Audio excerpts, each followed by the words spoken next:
but you appeared on WCW programming a few years after this, Yeah. your time in Well, Tennessee. she was still alive, or well, they were all still alive at the time, and so matter of fact, Mom, when I was wrestling Cactus Jack in Ozark Mountain Wrestling, Mom made her way to the ring, and I was like, "Oh, Jack, Mama's gonna come kick your ass." so, so my dad and my promoter Bert Prentice cut her off, and they carried her back to the concession stand where she was working, and they said, uh, "What are you doing?"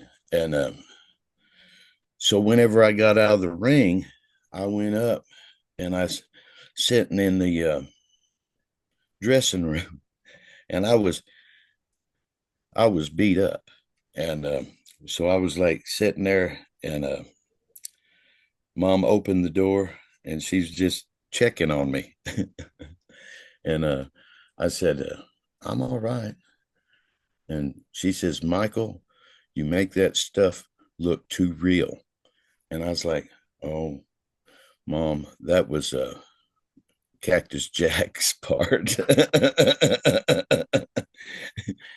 He walked out there and he hit me so hard in the side of the head, I was about to pass out. And I was like, and I shook it off and I was like, "You don't know me." I hit him back just as hard as he hit me. And then we was getting into it. And then he hit me with a metal chair. And then when he hit me with a metal chair, I turned white. Mama came down there and then she said, "You turned white when he hit you 3 times with that metal chair." She says, I was just going to check on you, just coming to check on you, making sure you're all good." And I was like, "Yep, that was Jack that done all that." So, Yeah, I mean, Cactus Jack, Mick Foley, one of the most incredible competitors in professional wrestling, one of the all-time greats. What was he like to be with outside the ring? oh my gosh, he was uh, he was college educated, and I was like, "Why is this college educated guy here sitting across eating lunch with me? He's not a bad guy." And but whenever we got into the ring, then he checked out, and he flipped a switch, and he got all goofy, and that's whenever he come up and he hit me in the side of the head real hard.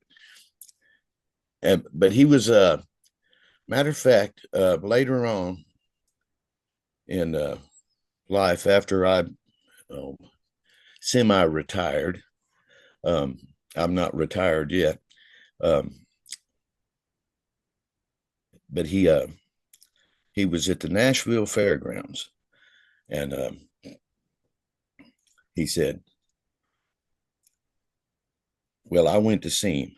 He said, "Have Mike come by and visit me." So I come by, and then we opened the door at the same time, and we both pointed our fingers at each other. And he says, I said, "What are you doing?"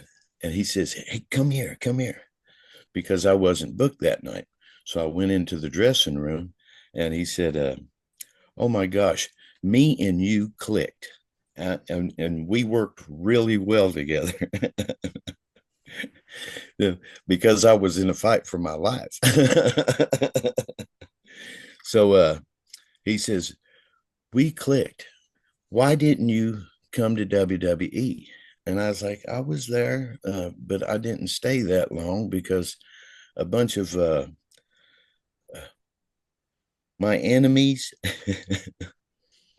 was there." And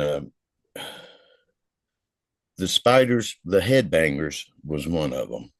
And now I got along with Val Venus, and The Rock was my biggest fan. And uh, Big Daddy V Viscero. He was my, matter of fact, he walked into the dressing room and he said, "Kid, get out of my way, motherfuckers." And he mowed through them, and he pushed him aside, and he grabbed a hold of me and he says, "Why won't they let?" I mean, he's hugging me, and I'm like, in a big pile of mush, and I'm hugging him back, and he goes, "Why don't they let me wrestle you?" And I was like, "Hell, I don't know. Um, I don't know why they won't let you wrestle me."